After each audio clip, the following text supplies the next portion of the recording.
Caption close Oklahoma City, AP, Oklahoma, a state with one of the busiest death chambers in the country in recent decades, will enter its third year without an execution in 2018 while prison officials and state attorneys fine-tune its procedure for putting condemned inmates to death.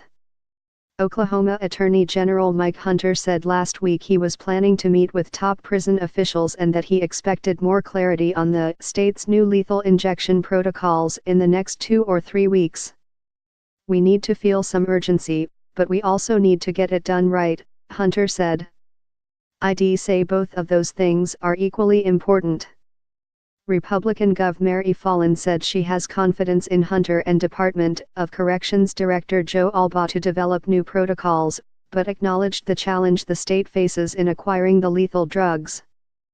"The most solemn responsibility for a state is the taking of a life," Fallin said in a statement Friday. "The state needs to be certain that its protocols and procedures for executions work." Of the 2,817 death row inmates awaiting execution in 32 states, 47 of them are in Oklahoma, according to the Washington, D.C., based Death Penalty Information Center. Like many death penalty states, Oklahoma has struggled in the past decade to obtain the lethal drugs used in executions, as manufacturers, including many in Europe, have said they don't want their products used to kill people. Fallin reiterated her support of the death penalty for those who commit heinous crimes and said she's prepared for executions to resume under her watch once the new protocols have been approved by the court. Oklahoma put all executions on hold 2 years ago after several mishaps, including a botched lethal injection in 2014 and drug mix UPS in 2015 that led to one inmate being executed with the wrong drug and another inmate just moments away from being led to the death chamber before prison officials realized the same wrong drug had been delivered for his execution. Since then, several top officials connected to the bungled executions have resigned, and the state's multi-county grand jury delivered a scathing report on Oklahoma's lethal injection process that accused a number of individuals involved in the process of sloppy and careless work.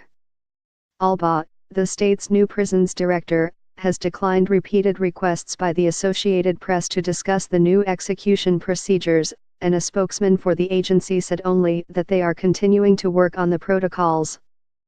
Oklahoma law also allows for the use of firing squad, electric chair, or nitrogen hypoxia to perform executions, but Albaugh has previously said he doesn't intend for Oklahoma to become the first state to use nitrogen gas to execute inmates.